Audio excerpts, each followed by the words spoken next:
नीवा मेरा मुर्शिद उच्चा उचिया दे संगलाई सदके जावा इन उचिया तो जिन्ना नीवे नाल निभाई मेरा मुर्शिद सोना की बातों को अपने जहन के टेप रिकॉर्डर में ऑन करके तसव्वुरात की वादियों में मदीने शरीफ का सफर करना चाहते हैं। आइए रात शख्सियत के हुजूर पहुंचे। इल्म जिस पर नाज करता है, खानकाहें जिस पर नाज करती हैं, हुस्न जिस पर नाज करता है, उलमा जिस पर नाज करते हैं, उदबा जिस पर नाज करते हैं, नुखबा जिस पर नाज करते हैं, शुआरा जिस पर नाज करते हैं, जिस पर आप भी नाज करते हैं और जिसके आ जाने से ये जमीन भी खुद पर नाज कर रही है। मुहाफिज़े नामूसे रिसालत शेरे सरकारे आला हजरत व शेरे सरकारे हुजूर ताजुल शरिया फैजाने सरकारे मुजाहिद मिल्लत जिस जात और शख्सियत के सावन और भादों की तरह बरस रहा है, उस जात से मुलाकात कीजिए। पूरा मजमा लब्बैक की सदा बुलंद करे। हज़रत अल्लामा अलहाज शाह मुफ्ती सलमान अज़हरी की आमद हो रही है। लब्बैक सारे हाथ उठाए।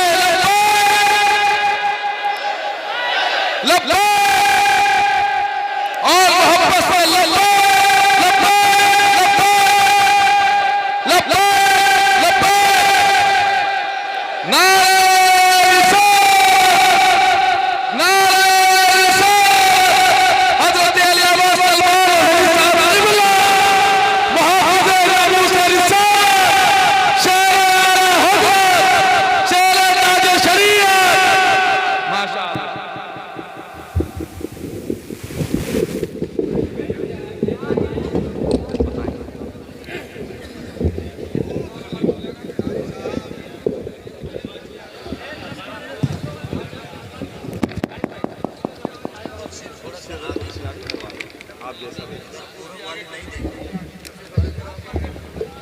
देखने के लिए आए हैं, सुनने के लिए।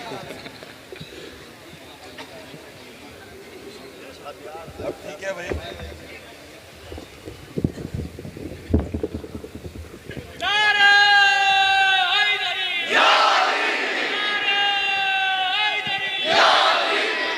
मिंबर नूर पर जलवाबार उलमाए ज़वील एहतराम मशाइख सादात हाज़रीन अहले सुन्नत व जमाअत, अस्सलामु अलैकुम व रहमतुल्लाहि व बरकातुहू।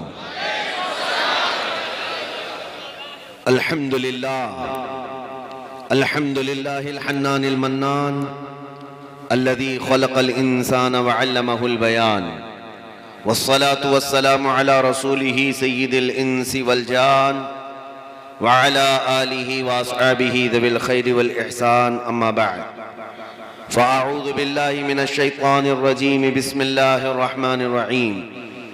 मुहम्मदुर रसूलुल्लाह वल्लज़ीना मअहू अशिद्दाउ अलल कुफ़्फ़ारि रुहमाउ बैनहुम तराहुम रुक्अन सुज्जदन यब्तगून फ़ज़लन मिनल्लाहि व रिज़वाना इला आखिरि हाज़िहिल आया।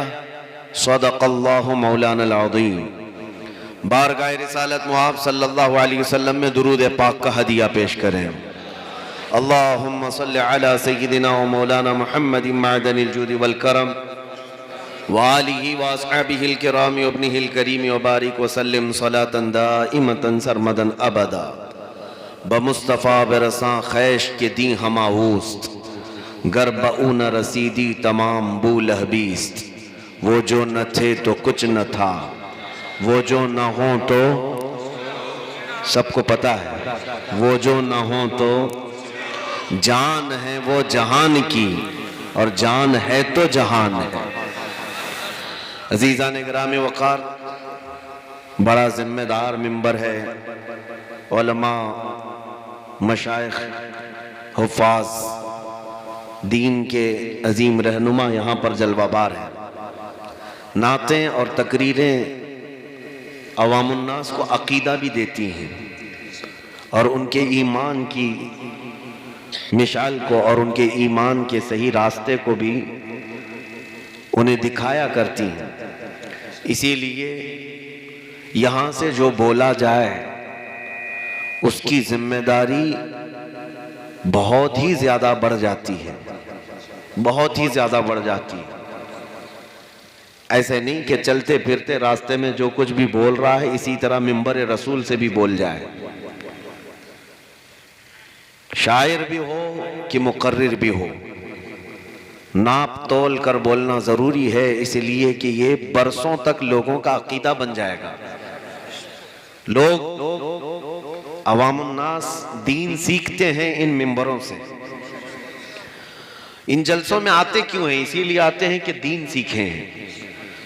और नात कोई एंटरटेनमेंट के लिए नहीं है कि तुम नारे लगाओ, हंसी खुशी उछल कूद कर चले जाओ। नात जो पढ़ता है शायर, ये भी तुम्हारे दिलों में इश्क रसूल पैदा करता है।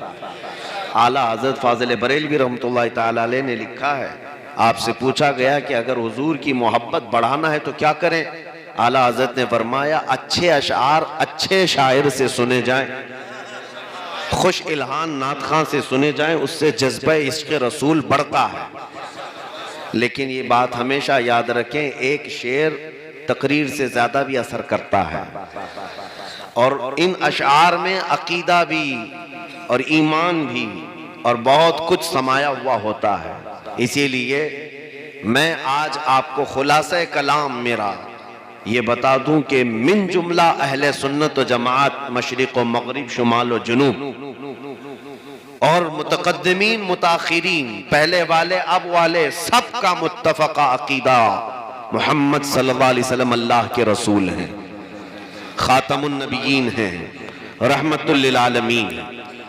उनके बाद अफजलुल बशरी बादल अंबियाई बित्तहकीक, तमाम नबियों के बाद सबसे अफजल इंसानों में हज़रत अबू बकर सिद्दीक की जात है। सैयदना अबू बकर सिद्दीक रज़ियल्लाहु ताला अन्हु की जात अफजलुल बशरी बादल अंबियाई बित्तहकीक, ये जुमला अहले सुन्नत व जमात का मुत्तफका अकीदा है। फिर सैयदना उमर इब्ने खत्ताब, सैयदना उस्मान इब्ने अफ़्फ़ान, फिर हैदर कर्रार रिदवानुल्लाहि अलैहिम अजमाइन, ये खुलफाए राशिदीन जिनके मुतालिक मेरे आका ने फरमाया, अलैकुम बिसुन्नती व सुन्नतिल खुलफाए राशिदीन, ऐ लोगो तुम पर मेरी सुन्नत और मेरे खुलफाए राशिदीन की सुन्नत पर अमल करना लाजिम है। ये खुलफाए राशिदीन हमारे लिए शरीयत के मिशअल हैं, वो तारे हैं हिदायत के, और इन्हीं को देखकर हम अपनी जिंदगी को और अपने दस्तूर हयात को तय किया करते हैं। आए मैं जिस चीज को लेकर आपके सामने हाजिर आया हूं, ये तो मुझे खुलासतन पहले अर्ज करना था। बाकी हमारा उन्वान सिर्फ तकरीर का ही नहीं बल्कि पूरी जिंदगी का उन्वान ये है, या रसूल अल्लाह तेरे इश्क की बदौलत मुझे जिंदगी मिली है, तेरे इश्क की बदौलत मुझे जिंदगी मिली, वरना कौन इस जमीन पर मुझे पहचानता, कौन था हमारा आसरा यहाँ पर, जब से मेरा नाम तेरे नाम से जुड़ा है। या रसूल करीम सल्लल्लाहु ताला अलैहि वसल्लम दुनिया अपने आंखों पर बिठाए रखती है, तेरे इश्क की बदौलत मुझे जिंदगी मिली है, मेरी बात बन गई है तेरी बात करते करते, मेरी बात बन गई है तेरी बात करते करते, है जो जिंदगानी बाकी ये इरादा कर लिया है, या रसूल अल्लाह है जो जिंदगानी बाकी ये इरादा कर लिया है, तेरे मुनकिरों से आका मैं मरूंगा लड़ते लड़ते, तेरे मुनकिरों से आका मैं मरूंगा लड़ते लड़ते, ये उन्वाने जिंदगी है। नौजवान कसरत से यहाँ पर मौजूद हैं, तो मैं जिंदगी का एक राज बता कर जाऊं, उनकी बात करो और हर दिल पे राज करो, हुजूर की बात करो और फिर देखो तुम्हारे मकामात कैसे तेजी से बढ़ते हैं। आज ये एक मेरे लिए गैर मारूफ इलाका है, मैंने कभी नाम नहीं सुना तुम्हारी बस्ती का, मैं आ गया हूं और जिस रास्ते से मुझे गुजार करके लाया गया, मैं तो सोच रहा था कि यहाँ पर सहरा है या जंगल है, पता नहीं कौन लोग आएंगे। बल्कि नौजवान जब चीख रहे थे, नारा लगा रहे थे, कार के पीछे शेर आया तो बकरियां भाग रही थी, तो मैं कार में यही कह रहा था कि कहीं इन बकरियों को डराने के लिए तो नारा नहीं लगा रहे, अवाम तो नजर नहीं आती। लेकिन रात के 12 बजने के बाद ये मैदान आशिकाने रसूल से खचाखच भरा हुआ है। ये जो मजमा भरा हुआ है तुम्हारा, कहां से आया, कहां से बैठा है, ये अल्लाह ही बेहतर जाने। लेकिन ये इज्जत, ये इनायत मेरे मुस्तफा की हमें जो मिली है वो सिर्फ इसलिए है, जब तक दिखे न थे तो कोई पूछता न था। या रसूल अल्लाह, तुमने खरीद कर हमें अनमोल कर दिया, तुमने खरीद कर। ये अब मैं शायर नहीं हूं, ये नोटों की बरसात अभी थोड़ी देर के लिए खामोश, फिर आएंगे अभी शायर हजरात, नात खानी करेंगे, उन पर खूब बारिश करेंगे, इसलिए कि मेरे आका के सनाखा हैं और हमारे नोटों से क्या उन्हें गुंबद खजरा से डायरेक्ट भी मिला करता है। लेकिन थोड़ी देर के लिए आप आना जाना बंद करेंगे, थोड़ी देर के लिए, इसलिए कि मैं जो बोल रहा हूं वो इसके लिए नहीं बोल रहा हूं। मैं आपके सामने जो बोल रहा हूं ये इसलिए भी नहीं कि आप मेरे बयान पर नारा लगाएं, खामोश बैठे रहें पूरे बयान तक, कोई फर्क नहीं, कोई बात नहीं। बस मैं इसलिए बोल रहा हूं कि अगर मेरी बात पसंद आ जाए तो गुंबद खजरा से इनाम तो मिल जाए। हमारा जीना मरना उसी जात की रजा के लिए है, इसलिए कि हमारे पीरो मुर्शिद ने हमें ये सिखाया है, जिंदगी ये नहीं किसी की किसी के लिए, जिंदगी है नबी की नबी के लिए। ना समझ मरते हैं जिंदगी के लिए, जीना मरना है सब कुछ नबी के लिए। आओ उन्हीं की बात करें, उन्हीं के लिए सुने। अजीजा ने गिरामे वक़ार, मैं चंद सहाबा कराम की जिंदगियों में जाकर आपके सामने ये गोशे रखूंगा कि वो सहाबा जिनके मुतालिक पहले के हालात हम नहीं गुफ्तगू करते, जिसको शायर ने सिर्फ इतने अंदाज में कह दिया है, एक अरब ने आदमी का बोलबाला कर दिया, खाक के जर्रों को हमदोशे सुरैया कर दिया, खुद न थे जो राह पे औरों के हाथी बन गए। क्या नजर थी जिसने मुर्दों को मसीहा कर दिया? वो कौन सी नजर थी जिसने सहाबा को औजे सुरैया पर पहुंचाया है? वो सहाबा कराम क़यामत तक के लिए इंसानों की हिदायत के सितारे बन गए। मेरे अजीजों, वो कौन सा उन्सुर है, वो कौन सा वस्फ खास है जो उन सहाबा के अंदर था? वो यही उन्सुर है, वो यही वस्फ खास है जो मैं आज आपको देना चाहता हूं। आज हमारी जिंदगी में ये बात आ जाए, हसासियत, सीरियसनेस जिसको कहते हैं, सेंसिटिव, जैसे करंट को हाथ लगाए तो आदमी शॉक लग जाता है और बिचक करके पीछे हट जाता है। तुम्हारी जिंदगी में कोई ऐसी चीज हो जो इतनी हसास हो कि हाथ लगाने से तुम्हारे जिस्म में नहीं रूह में हरकत हो जाए। वो हसास मौजू न तुम्हारे बाप का, न तुम्हारी माँ की इज्जत का, न तुम्हारे बेटे बेटियों का, न तुम्हारी बीवी का। जब तुम्हारी जिंदगी में वो हसास मौजू अजमत मुस्तफा बन जाए कि अगर किसी ने हाथ भी लगाया तुम्हारी रूह के करंट में, तुम्हारी रूह के तार में करंट आ जाए, समझ लो ये वस्फ़े खास तुमने सहाबा इकराम का पा लिया।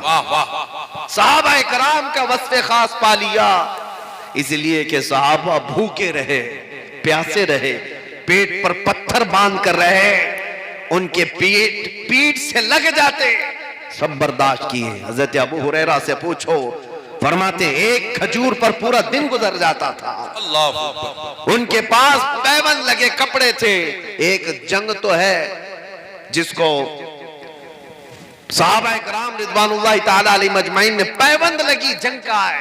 जंग में भी गए थे साहबा तो यानी पैरों में कपड़े बांधकर कि सबके नाखून उखड़ गए थे, पथरीली जमीन पर चलकर, पैरों में पहनने के लिए चप्पल भी नहीं थे।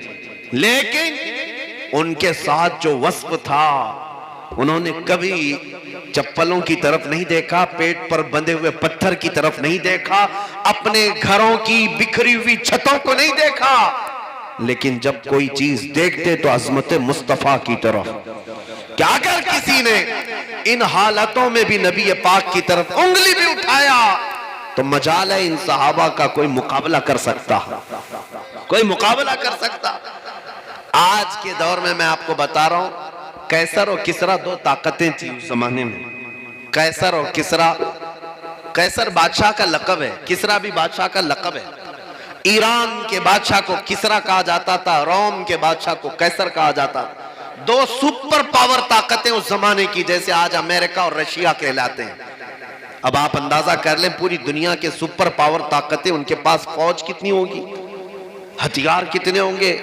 उस जमाने के एतबार से सबसे बड़ी फौज रखने वाले दो बड़े सुपर पावर ताकतें, ये पैबंद लगे कपड़े पहनने वाले सहाबा से घबराया करते थे। ये पैरों में बगैर चप्पल के चलने फिरने वाले सहाबा से खौफ खाया करते थे। यही बात तो है कि उनकी तरफ से कासिद भी मदीने आ गया देखने के लिए कि इनके पास ताकत कितनी है। ये मोहम्मद अरबी के दीवानों में कि पूरी दुनिया कांप रही है इनके खौफ और दहशत से। किसरा की तरफ से या कैसर की तरफ से कासिद मदीने में आया ढूंढने के लिए। उस वक्त हजरत उमर फारूक का दौर है। आकर के मुसलमानों से पूछा कि तुम्हारा बादशाह कहाँ रहता है। मुसलमान हंस पड़े, कहा हमारा बादशाह नहीं होता, हमारा अमीरुल मोमिनीन होता है। उसने पूछा अच्छा अमीरुल मोमिनीन, उसका महल कहाँ है, मुझे मिलना है। फिर मुसलमान हंस पड़े, कहा उसका महल नहीं होता, जाओ खुले दरख्त के नीचे वो किसी जमीन पर सो रहा होगा। पीपल के दरख्त के नीचे का एड्रेस बताया गया। वो कासिद कहता है मुझे ताज्जुब हो रहा था, हैरत हो रही थी, जिसके खौफ और दहशत से हमारे बादशाहों की फौजें थरथराती हैं, उसका उन्वान, उसका एड्रेस एक पीपल के दरख्त के नीचे। वो आया कासिद देखने के लिए, नंगी पीठ वक्त का बाराब अमीरुल मोमिनीन उमर इब्ने खत्ताब आराम कर रहा है। और ये तने तन्हा आकर के सोचता है मेरे हाथ में तलवार है, उठाकर अगर मैं इसको कत्ल कर दूं तो पूरी दुनिया जो खौफ से घबराई हुई है मामून हो जाएगी। हजरत उमर फारूक की आंखें खुल गई और कहा ए आने वाले, जो तू सोच रहा है उस वक्त तक नहीं होगा जब तक मेरा मौला नहीं चाहेगा।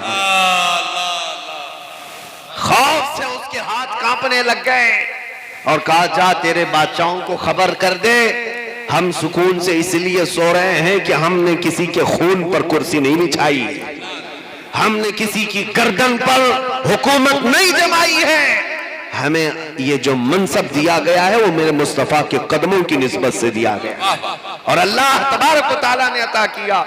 मैं ये बात अर्ज कर रहा हूं मेरे अजीजों, वो सहाबा कराम रिदवानुल्लाह तआला अलैहिम अजमईन से दुनिया खौफ खाती थी, कतराती थी, रास्ते उनके रुख मोड़ लिया करते थे। कितने गज़वात हैं, सीरत मुस्तफ़ा पढ़ो, पहली हिजरी से लेकर 5वीं हिजरी तक नबी पाक सल्लल्लाहु तआला अलैहि वसल्लम के तकरीबन 10 गज़वात ऐसे हैं जिसमें हुजूर ने सहाबा के साथ सफर किया। कभी 500 सहाबा, कभी 600 सहाबा, लेकिन हर बार मध्य मुकाबिल में कभी 1000, कभी 2000, कभी 3000 कुफार आए। अमीर हमजा एक बार एक सरिये में एक जिहाद में तशरीफ लेके 300 लोग हैं और सामने 4000 का लश्कर है। हैरत की बात यह है जब तारीख में यह लिखा हुआ है, हमारी तारीख ने उनकी भी तारीख पढ़ो, शेरे बबर की हैसियत से जब अमीर हमजा सिपह सालार बनकर उतरे थे, 4000 का लश्कर, ये सिर्फ 300 सहाबा को देखकर रफू चक्कर हो गया, भाग गया, कोई इधर कोई उधर। ये एक बात नहीं मेरे अजीजों, हुजूर पाक सल्लल्लाहु तआला अलैहि वसल्लम के एक सहाबी हैं हजरत सलमा बिन अकवा, इनको राजिलु रसूलुल्लाह कहा जाता था। ये रसूलुल्लाह के सिपाहियों में हमेशा पैदल चलने वाले, कभी घोड़े का सफर नहीं किया। इनका मामला आला हजरत ने भी लिखा है मलफूज शरीफ में कि एक बात अब्दुर्रहमान नाम का कारा का एक काफिर जो दुश्मन इस्लाम था, 200 के करीब लोगों को या 400 के करीब लोगों को लेकर रात के वक्त मदीने पर हमला किया, खजूरों के बागीचों से खजूरें जमा किया, चोरी करके निकल रहा था और मदीने में कोई उस वक्त जाग नहीं रहे थे दूसरे सहाबा। हजरत सलमा बिन अकवा की नजर पड़ी, तने तनहा 400 को भगाने लग गए। ये नहीं कि आकर के सबको उठाते, क्या हमला हो गया, वो मेरे मुस्तफा करीम का शेरे बबर 400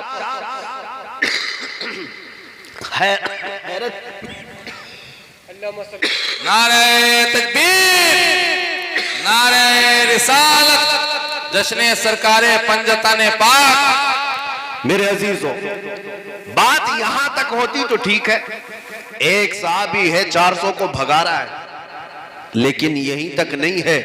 ताज्जुब इस बात पर है कि 400 भाग भी रहे हैं। क्यों? एक से खौफ खा करके, एक से डर करके। और हदीसों में मौजूद है सलमा बिन अक्वा उन 400 को इतनी दूर तक भगाते रहे कि वो तंग आ गए। कोई इधर पहाड़ों पर चढ़ने लगे, कोई इधर चढ़ने लगे। तो उनका जो सरदार था पुकार कर पूछा, क्या सलमा बिन अक्वा तुम चाहते क्या हो, क्यों भगा रहे हो हमें? हजरत सलमा बिन अक्वा ने कहा, जब तक तुम्हारे पास खजूर की एक घुटली भी रहेगी मैं तुम्हारा पीछा नहीं छोड़ूंगा। मदीने का माल चोरी किया मैं लेकर आऊंगा। वो 10-10 लोगों को गिराते थे, उनकी गर्दन पर पैर रखते और आगे बढ़ जाते। सलमा बिन अक्वा 400 लोगों में घिर गया हो। ये अल्लाह तबारक व तआला जिसे चाहे मदद के साथ इस तरह ताकत अता फरमाएगा। उसके बाद रिवायत में मौजूद है कि उसने अब्दुर्रहमान काररी ने सारे लोगों से कहा, अपनी अपनी खजूरें फेंक दो, इससे जान छुड़ाओ, इससे जान छुड़ाओ, ये पता नहीं कितनों की गर्दनों पे पैर रखेगा। सारे लोगों ने खजूरें फेंक दी, सब माल जमा किया। हजरत सलमा बिन अक्वा एक बड़े कपड़े में उन खजूरों को जमा करके अपनी पीठ पर ऐसे शाहाना अंदाज में चलते आ रहे हैं। न पीछे से किसी के हमले का खौफ, न किसी से आगे से आने का खौफ, इसलिए कि इन्हीं के बेखौफ होने की कैफियत को बरेली का इमाम यूं कहता है, खौफ ना रख रजा जरा, तू तो है अब्दे मुस्तफा। जो मुस्तफा का गुलाम है वो किसी से खौफ नहीं खाया करता। पूरे खजूरों की गुटलियां उठा करके मदीने तैयबा आए। आला हजरत ने लिखा है कि उनके दिल में ये जो जज्बा था बेबाकी का, वजह क्या थी? कहते हैं एक बार हुजूर बैत कर रहे थे सहाबा को। हजरत सलमा बिन अक्वा से कहा, लाओ हाथ तुम्हारा मेरे हाथ में रखो, बैत कर लो। हजरत सलमा बिन अक्वा ने कहा, या रसूल अल्लाह मैंने ऑलरेडी एक बार बैत कर लिया। हुजूर ने फरमाया दूसरी बार कर लो। दूसरी बार किया। थोड़ी देर के बाद हुजूर ने फिर बुलाया, सलमा बिन अक्वा हाथ में हाथ दो, बैत कर लो। कहा, या रसूल अल्लाह 2 बार कर चुका हूं। मेरे आका ने फरमाया तीसरी बार कर लो। तीसरी बार हाथ में हाथ दिया। उसके बाद बाहर निकलने के बाद हजरत सलमा बिन अक्वा कहते हैं वो दिन था, उसके बाद जिंदगी के हर दिन कभी मेरा ये हाथ किसी ताकत से घबराया नहीं करता था जो दामन मुस्तफा से वाबस्ता हुआ। अजीजा ने गिरामे वक़ार, मैं बात ये कहना चाहता हूं, सहाबा को जो वस्फ खास करता है वो है अजमत मुस्तफा की हसासियत। नबी पाक सल्लल्लाहु तआला अलैहि वसल्लम की इज्जत किस कदर उनके लिए अजीज थी, वो कोई रिश्ता नहीं देखते थे। हजरत अनस बिन नुज़ैर एक सहाबी, हुजूर उनके घर जाया करते थे दोपहर के वक्त। मक्का से एक खत आया था कि काफिर वहां जंगों की तैयारी कर रहे हैं। राज का खत था। हजरत अनस बिन नुज़ैर और हुजूर दोनों एक हुजरे में, उनके घर में। हजरत अनस बिन नुज़ैर से हुजूर ने कहा, खत पढ़ करके बताओ क्या पैगाम है। हजरत अनस बिन नुज़ैर ने खत पढ़ा और हुजूर ने फरमाया कि बंद कर दो, ये राज तेरे और मेरे बीच है, किसी को मालूम नहीं होना चाहिए। जंगों के हालात थे, लीक नहीं होनी चाहिए खबर। हुजूर तशरीफ ले गए उनके घर से। अनस बिन नुज़ैर की बीवी अंदर थी, बाहर आई। कहा, ऐ अनस, रसूलुल्लाह सल्लल्लाहु अलैहि वसल्लम के पास क्या बता रहे थे? कहा, तुम्हें इन मामलात में दखल देने की जरूरत नहीं। हालांकि मैं तुम्हें बता दूं, हजरत अनस बिन नुज़ैर अपनी बीवी से बहुत मोहब्बत करते थे, बहुत मोहब्बत करते थे। उनकी वो बहुत महबूबा बीवी थी हजरत अनस बिन नुज़ैर। लेकिन जब बात रसूलुल्लाह के और उनके दरमियान की आई, कहा खबरदार इन मामलात में तुम दखल मत देना, ये राज है। बीवी ने हंस करके कहा, कोई बात नहीं, मैंने दीवार के पीछे से सुन लिया है, मक्का से खत आया है, जंग की तैयारी चल रही है। इतनी बात थी कि अनस बिन नुज़ैर खड़े हो गए और सीधे अपनी बीवी की गर्दन पकड़ ली। कहा, मैं खयानत में मुब्तला होना नहीं चाहता। मेरे और मेरे मुस्तफा के राज के बीच दुनिया का कोई रिश्ता मुझे पसंद नहीं। गर्दन पकड़ ली और कहा, उस वक्त तक मैं गर्दन नहीं छोड़ूंगा। तेरी मुझसे जो मोहब्बत है वो अपनी जगह पर, लेकिन मैं हुक्म मुस्तफा सुने बगैर अपना हाथ नहीं हटाऊंगा। गर्दन पकड़ करके हुजूर के पास ले आए। कहा, हुजूर ने कि क्या हुआ अनस, क्यों ले आए अपनी बीवी? कहा, या रसूल अल्लाह मुझे माजूर समझे, मेरे आका मुझे माफ फरमाए, कि आपने जिस राज की हिफाजत का मुझे हुक्म दिया था, मेरी बीवी ने दीवार पीछे से उसे सुन लिया, इसमें मेरी खता नहीं। लेकिन आका, अगर ये राज इतना अहम है, आप हुक्म फरमाएं, मैं तलवार उठाऊं और इसकी गर्दन मार दूं। मेरे आका ने फरमाया, अनस नहीं, छोड़ दो, वो मेरी सहाबिया है। जिस तरह तुम मुहाफिज हो मेरे राज के, इसी तरह तुम्हारी बीवी भी मेरे राज की मुहाफिज है। वो रहमतुल लिल आलमीन थे। मेरे आका ने कहा छोड़ दो। हजरत अनस ने छोड़ दिया और उसके बाद बीवी से कहा, तुझसे जैसी मैं पहले मोहब्बत करता था उससे ज्यादा मोहब्बत करता हूं, लेकिन ये शर्त मेरी आखिरी सांस तक बाकी रहेगी। सारी मोहब्बतें एक जगह, अस्मत मुस्तफा अपनी जगह। ये वस्फ खास है जो सहाबा को मुमताज करता है, जो सहाबा इकराम की जिंदगियां बुलंद बाला करता है। आपको पता है उहद के मैदान की तैयारियां चल रही थी रात के वक्त, उहद के मैदान में। उससे एक दिन पहले मैं आपको बताऊं, एक सहाबी हैं जिनको अब्दुल्ला अस्वद कहा गया है, काले रंग के थे, जवान थे। यहाँ बारगाह मुस्तफा में कहा मैं जवान हो गया, शादी की ख्वाहिश है, लेकिन कौन लड़की देता है, मेरे पास ना माल है ना ही रंग और रूप खूबसूरती। हुजूर पाक सल्लल्लाहु तआला अलैहि वसल्लम ने अंसार सहाबा में से एक सहाबी के घर जवान बेटी थी, बड़ी खूबसूरत थी। कहा जा उनके घर जा और कहना कि मैंने तेरा रिश्ता भेजा है, वो अपनी बेटी से निकाह करे। ये सहाबी गए और जिस सहाबी के पास आए वो शोहर और बीवी और उनकी बेटी, अकलौती बेटी, बड़ी खूबसूरत थी।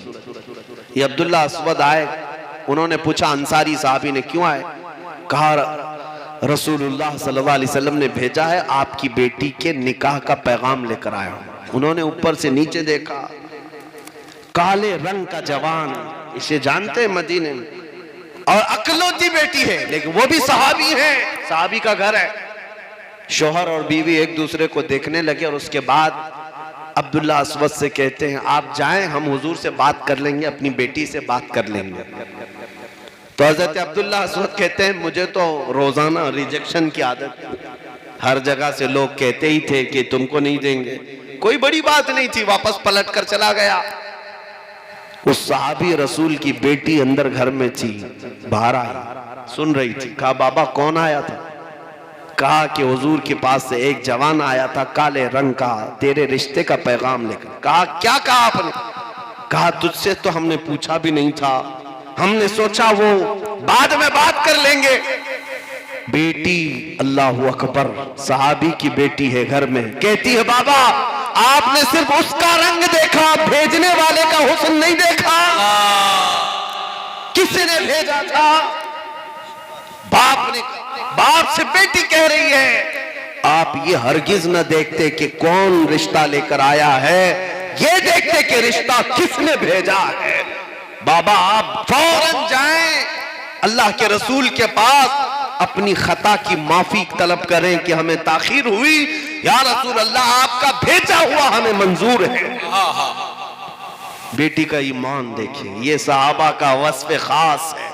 उन्होंने दुनिया के सारे मादियात को एक तरफ रखा है, मेरे मुस्तफा की अजमत को बहुत बुलंद रखा है। अपनी ख्वाहिशात को कुर्बान कर दो हुजूर के कदमों पर। जो चीज तुम्हें ख्वाहिशात के साथ दुनिया में बिगाड़ पैदा करती है, कत्ल करो, आओ मेरे मुस्तफा के कदमों पर। जिस दिन तुम ये वस्फ पालोगे, हसासियत के मेरे नबी की इज्जत मेरे लिए सबसे बड़ी चीज है, फर्स्ट प्रायोरिटी हुजूर की जात है। देखना तुम्हारी जिंदगी में फिर किसी तकरीर करने वाले की भी जरूरत नहीं, खुद संभल जाओ, खुद संभल जाओगे। वो खातून, वो सहाबी दौड़ते हुए आए हुजूर की बारगाह में। जब तक ये काले रंग के सहाबी हुजूर के पास पहुंच कर कह रहे थे या रसूल अल्लाह उन्होंने तो मना कर दिया है, हुजूर अभी सुन रहे थे कि वो बेटी के बाप दौड़ते हुए आए। कहा आका माफी चाहता हूं, ताखीर हो गई, थोड़ी देर की ताखीर हो गई, लेकिन हमें मंजूर है ये रिश्ता। हुजूर सल्लल्लाहु तआला अलैहि वसल्लम ने मस्जिद नबवी शरीफ में निकाह फरमाया उस लड़की के साथ। सहाबिया है, और फिर इनको कुछ माल देकर भेजा। सुनो तवज्जो से, कहां कहां सहाबा ने सब कुर्बानियां दे दी। सहाबा से माल लेकर इनको अब्दुल्ला अस्वद को दिया कि आज तेरा निकाह हुआ है, आज तुझे घर बसाना है, जा शादी के जो साजो सामान, घर के निभाने के जो सामान होते हैं बाजार से खरीद ला, अपनी बीवी को रखने के लिए साजो सामान ला। पैसे दे करके भेजे बाजार में। और ये वही वक्त था जब वो बाजार में सामान खरीदने जा रहे थे और इधर मदीना तैयबा पर कुफार और मुशरिकीन चढ़ाई कर चुके थे, ओहद के मैदान तक आ चुके थे।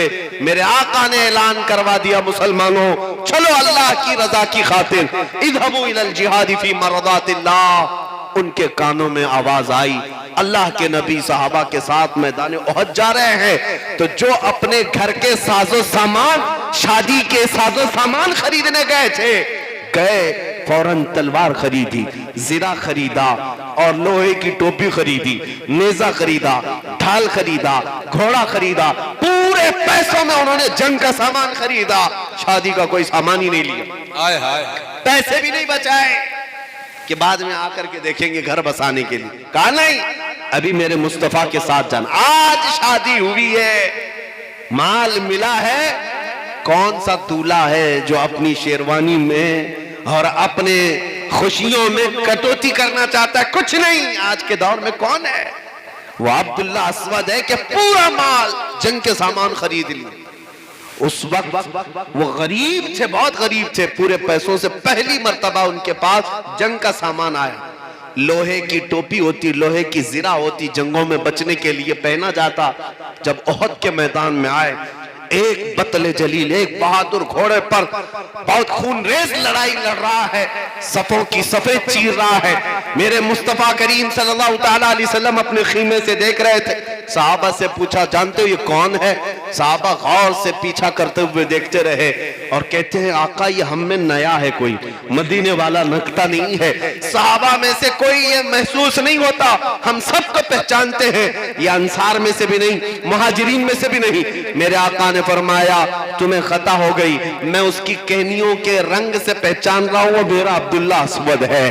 आज मैंने उसके शादी के सामान के लिए पैसे दिए थे, लेकिन उसने सारे जंग के सामान खरीद लिए। वो देखो टोपी में अपना सर छुपाया हुआ है। उसके बाद उसी जंग में वो जिहाद करते करते शहीद हो गए। उनके जिस्म पर कितने तो जख्म आए थे। जब शाम के वक्त लाशें उठाई जा रही थी, मेरे आका सल्लल्लाहु तआला अलैहि वसल्लम चल करके मैदान में आए और यही अब्दुल्ला अस्वद के सर से ज़िरा उतारी और उनके चेहरे पर लगी हुई खाक को अपने हाथों से साफ किया। हुजूर नीचे बैठ गए और उनका चेहरा अपनी गोद में रखा और फिर अर्ज करने लगे अल्लाह की बारगाह में, मौला तूने कुरान में जो फरमाया, मिनल मुमिनीना रिजालुन सदकू मा आहदुल्लाह अलैह, मोमिनों में से कुछ वो लोग हैं जिन्होंने अल्लाह का किया हुआ वादा पूरा कर दिखाया। ये वही लोग हैं जिन्होंने अल्लाह से किया हुआ वादा जमीन पर पूरा कर दिखाया है। मेरे अजीजों, मैं अगर यह बयान करूं, एक लंबी फहरिस्त है सहाबा की जिन्होंने अपनी ख्वाहिशात को कुर्बान किया है मेरे मुस्तफा के कदमों पर, जिन्होंने अपने सारे जरूरियात को तर्क कर दिया। वो हंजला जो अपनी बीवी से सुहाग रात में थे, उन्होंने अपनी बीवी को उसी रात छोड़ दिया और आए थे मैदान ओहद में। इसलिए नहीं कि उनको जिंदगियां प्यारी नहीं थी, इसलिए नहीं कि वो हुकूकुल इबाद नहीं अदा करना चाहते थे, बल्कि इसलिए कि उनकी फर्स्ट प्रायोरिटी हुजूर की इज्जत थी, हुजूर पाक की अजमत थी। आज जब ये कौम अपनी जरूरियात को पहला नंबर देने लगी तो तुम्हारी इज्जतें छीन ली गई हैं, तुम्हारा मकाम गिरा दिया गया है, तुम्हें लोगों की ठोकर में डाल दिया गया है। आओ पलटाओ उसी दिन। इकबाल 10 साल यूरोप की गलियों में जा करके ये तहकीक करके आया, शायर मशरिक अल्लामा इकबाल की बात कर रहा हूं, अपनी कौम के उरूज को ढूंढने के लिए, अपनी कौम की तरक्की को ढूंढने के लिए यूरोप की कितने मैदानों में तहकीक करके वापस आया और उनसे पूछा गया, इकबाल बताओ इस कौम की तरक्की किस बात में रखी गई है? इकबाल ने बरसरे ऐलान कहा था, मैंने दुनिया की खाक छान करके इस नतीजे पर अपने आप को पहुंचाया है, मेरे कौम की तरक्की सिर्फ इस बात में है की मोहम्मद से वफा तूने, तो हम तेरे हैं, ये जहां चीज है क्या लोहो कलम तेरे हैं। नारे तकबीर, नारे रिसालत, जश्ने पंजतन पाक, हजरत अल्लामा मुफ्ती सलमान अजहरी साहब किबला। मेरे अजीजों, यही उन्सुर है, यही वस्फ़े खास है। आज जिस दिन ये चीज हमारे अंदर पलट आएगी, मैं अक्सर ये कहा करता हूं, तुम्हें मादियात पर भरोसा करने की जरूरत नहीं। असबाब जरूरी हैं, लेकिन भरोसा खालिक असबाब पर, जिसने हर शय पैदा की है। मुझे अंदाजा है, तुम अगर मुस्तफा करीम की मोहब्बत से सरशार हो जाओ तो ना तुम्हें तलवारों की, बंदूकों की, बारूदों की जरूरत है। तुम्हारा चलना फिरना भी कई कुत्तों के लिए अजाब बन जाएगा। तुम्हें अंदाजा नहीं है। तुम्हारी दाढ़ियां उन्हें चुभती नहीं, गड़ती रहेंगी। तुम्हारी टोपियां उनका जीना हराम कर रखेंगी। वजह सिर्फ ये होगी कि तुम्हारा चलना फिरना भी लोगों को पसंद नहीं आए, बर्दाश्त नहीं हो सकेगा। वो उन लोगों की बातें कर रहा हूं जो मेरे मुस्तफा से खार खाए हुए हैं और जो दुश्मनी इस्लाम में मरे हुए हैं। हद तो ये है मेरे अजीजों, हुजूर की जात ही देखो आज दुनिया में। ऐरा गैरा नत्थु खेरा भी अपनी पॉपुलैरिटी के लिए मेरे नबी का ही नाम इस्तेमाल करता है। हम तो अल्हम्दुलिल्लाह इज्जत पाए हुजूर की तारीफ करके। हकीकत है या नहीं?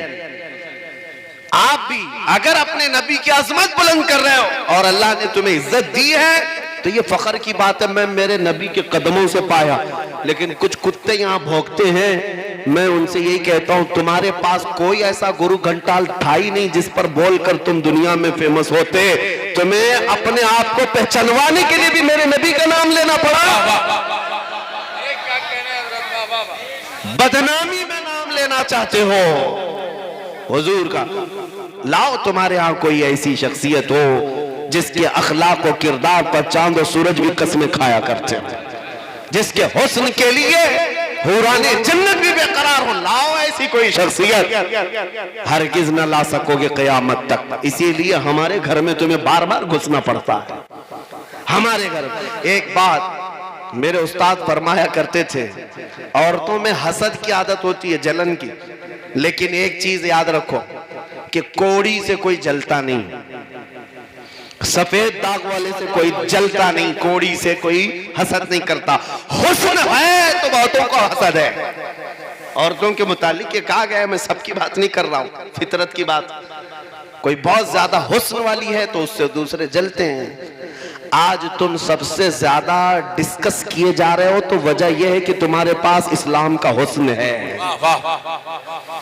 हुस्न इस्लाम है, मेरे मुस्तफा की जात की अजमत है।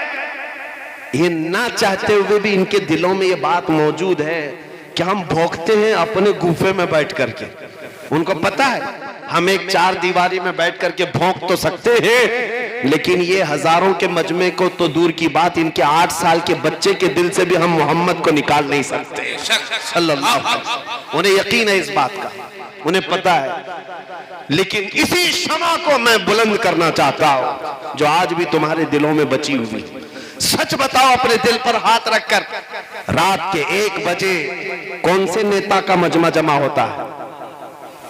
कौन सी पार्टी का मजमा जमा होता है? अरे 500 भी बांट करके देखो। और यहां मजमा न 500 के लिए आया, न 100 के लिए है, ना कोई शीरनी हलवे के लिए आया है। रात के इस तारीकी में जो मजमा आया है वो चंदा लेने के लिए नहीं, बल्कि अपने नबी के लिए गर्दन कटाने का जज्बा लेकर आया।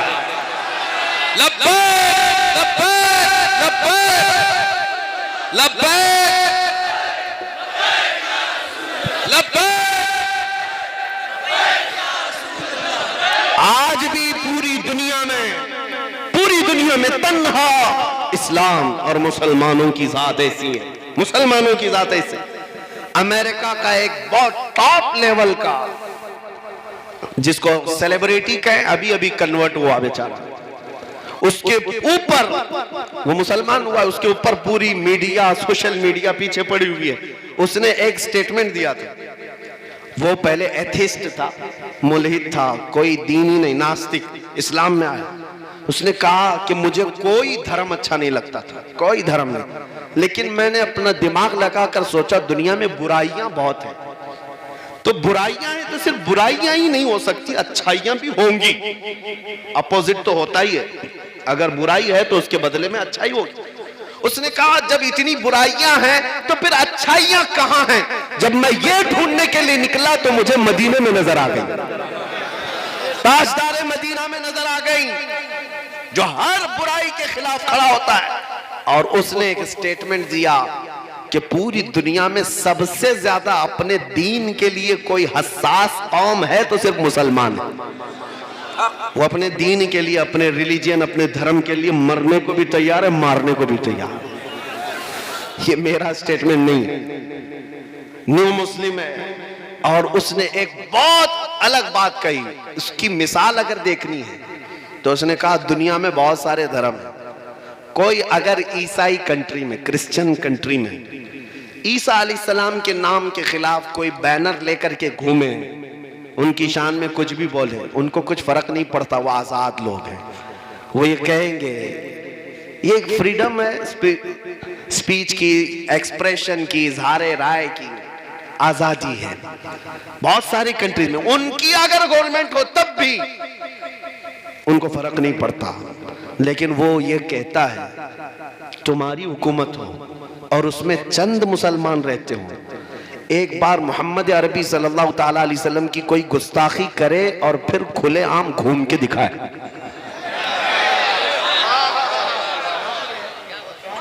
फिर वो जिंदगी भर छुपता छुपाता ही रह जाता है। हकीकत है या नहीं? जब इतने निडर हो, बेबाक हो, गुफे में बैठकर सोशल मीडिया में भौंक सकते हो, तो आओ मैदान में, कभी आओ मैदान में, सामना करो। अल्हम्दुलिल्लाह, अल्लाह रब्बुल इज्जत की जात पर तवक्कुल और यकीन ऐसा है कि मैं अपनी तारीफ के लिए नहीं कहता, इनकी दुम पर पैर रख करके भी मैं खुलेआम पूरे हिंदुस्तान में घूमता हूं, मुझे कोई डर नहीं। एक हमारे पड़ोसी मुल्क के आलिम दीन ने पूछा था कि इनके नरगे में बीचों बीच रह करके इतना बोलने की इजाजत है आपको? कहा बोलने की इजाजत लेने के लिए इनसे कोई सर्टिफिकेट लेने की जरूरत नहीं, मेरी जान का मालिक अल्लाह है, मेरी जुबान पर हुकूमत मेरे मुस्तफा की है, तो डर किस बात का, क्या दबे जिस पे हिमायत का हो पंजा तेरा, शेर को खतरे में लाता नहीं कुत्ता तेरा, बेखौफ होकर जियो है मुसलमान। तुम्हारे पास सबसे बड़ा उन्सुर जो है वो अभी है, लेकिन थोड़ा कम हो गया है, मैं उसको ज्यादा करना चाहता हूं। जो सहाबा के पास था वो गैरतमंद थे, हसास थे, किस बात को लेकर? अजमत मुस्तफा को लेकर। अब उनका नारा शेर की जुबान में यही है जो हर जुबान जद खास व आम है, जो जान मांगो तो जान दे दे, जो माल मांगो तो माल दे दे, मगर ये हमसे कभी ना होगा, नबी का जाहो जलाल दे दे। ये वो सहाबा का नारा था, वो हसास थे। ज़ैद बिन दसना एक सहाबी है, मक्का वालों ने उनको सूली पर चढ़ाया था। उस वक्त एक काफिर ने आकर कहा था क्या ये अच्छा होता तेरी जगह मोहम्मद होते और तू आराम कर रहा होता। उनके जिस्म का मुसला कर दिया था काफिरों ने, उनकी नाक काटी थी, कान काटे थे, उनकी आंखों में सलाइयां फेरी थी। उस वक्त भी वो कहते खबरदार जालिमो, मेरे जिस्म के 1000 टुकड़े और कर लेना, मुझे गवारा है मेरे मुस्तफा के तलवों में कांटा चुभे, वो भी मुझे बर्दाश्त नहीं। ये जज्बा था उनका, ये उन्सुर था, ये वस्फ़े खास था। जंगे उहद में एक सहाबी साद इब्न रबी रदियल्लाहु ताला, ये शहीद हो गए, लेकिन शहीद होने से पहले उनके जिस्म पर 12 नेज़े लगे थे, पेट फट गया था, अंतड़ियां बाहर थी, जिस्म के अंदर 12 नेज़े लगे, मैदान में पड़े हुए थे। सहाबा, 2 सहाबा आए देखने के लिए, उनकी सांसें चल रही थी, अभी सांसें चल रही थी। तवज्जो चाहता हूं मुसलमानों, अभी सांसें चल रही थी। दोनों आए हुए सहाबा ने कहा साद इब्न रबी तुझे अल्लाह के रसूल याद कर रहे थे। उन्होंने कहा जाओ मेरे आका को सलाम कह देना, चलकर हुजूर तक जाने तक मेरे पास वक्त नहीं, रूह निकलने के करीब है, जिस्म फटा हुआ है, लेकिन रूह निकलने से पहले उस साद इब्न रबी का पैगाम सुनो। मैदान ओहद से ये पैगाम दे रहे हैं कि ऐ मेरे भाइयों, तुम आए हो मेरी खैरियत लेने के लिए, अब जब वापस जाना तो मेरी कौम को ये पैगाम देना, पहले तो हुजूर से कह देना, या रसूल अल्लाह मुझे माफ करें, मुझे माफ करें कि आपकी दिफा का हक अदा ना हुआ। जान सुपुर्द कर दी, फिर भी कहा कि हक अदा ना हुआ। जिस्म फट गया और फिर कहते हैं कि या रसूल अल्लाह आपकी इज्जत का हक अदा ना हुआ। और उसके बाद कहते हैं अपनी कौम को यह कह देना, अगर तुम जिंदा रहे तुम्हारी जवानी में और किसी का हाथ रसूलुल्लाह तक पहुंच गया तो कयामत के दिन तुम्हारा कोई उज्र कबूल नहीं किया जाएगा। और ये कहते हुए वो दुनिया से चले गए। यह उन्सुर था मेरे अजीजों उनके अंदर, ये वस्फ था, ये कैफियत थी उनके अंदर कि सब कुछ उनके लिए रसूलुल्लाह की जिंदगी थी, मेरे आका की इज्जत थी। आज अपने बच्चों को ऐसा पालो कि ये जब आंखें खोलें और आंखें बंद करें, इनकी जुबानों पर यही होना चाहिए, मैं सो जाऊं या मुस्तफा कहते कहते, खुले आंख सल्ले अला कहते कहते। फिर जवान होता हुआ बच्चा तुम देखोगे कि ये जिधर से गुजरेगा लोगों की सदा आएगी, लगता है इश्क रसूल में फिर से सलाहुद्दीन आ गया है। तुम्हारे तरबियत करने की जरूरत है, इश्क रसूल पर पालो बच्चों को। हो सकता है अब तक बिगड़े हुए हमारे मुआशरे ने हमें बिगाड़ रखा है, अखलाक को तबाह कर रखा है। वजह यह है कि हमारा नौजवान कसरत से गाने सुनता है। तौबा कर लो, आज के दिन से तौबा कर लो। वो इसीलिए मैं नहीं कह रहा हूं कि मुझे यहां पर कोई और सियासत करनी है, साफ सी बात है, मुहद्दिसीन ने लिखा है जो कसरत से गाना सुनता है उसके अंदर मुनाफिकत आती है, मुनाफिकत आती है, निफाक पैदा होता है। मुनाफिकत क्या है? सामने जाहिर में सिर्फ इस्लाम रहेगा, अंदर से कुफ्र भर जाएगा, इसको मुनाफिकत कहते हैं। कसरत से गाने सुनने वाला मुनाफिकत की तरफ जाता है, यही तो बात है। बुज़दिल हो जाता है आदमी, बुज़दिल, डरपोक, खौफज़दा हमेशा। तुम ये चीजें तर्क करो, आज से तर्क करेंगे इंशाअल्लाह। सुनेंगे तो मेरे मुस्तफा की नातें सुनेंगे इंशाअल्लाह। कोई बड़ी बात नहीं है तुम्हारे लिए। गाना सुन करके तुम धुन में शायद हो सकता है हाथ पैर तुम्हारे रक्स करते हो, लेकिन कभी हुजूर की मोहब्बत में मां हो करके एक नात तो सुन लो। देखो क्या यहाँ स्टेज पर अभी ये शादाब पैकर साहब जो झुमा रहे थे, आपको कोई गाना गा रहे थे, लेकिन तुम मचल रहे थे। हुजूर की नातों में वो तासीर है कि तुम्हारे रूह को खुशी तो होती ही है, लेकिन तुम्हारा ईमान भी बढ़ता चला जाता है। और गाने की वजह से निफाक पैदा होता है, बुज़दिली आती है, डर और खौफ समाने लगता है दिल के अंदर। ये चीजें तर्क करो और तुम बेबाक होकर के जियो, बेखौफ होकर के जियोगे इंशाअल्लाह।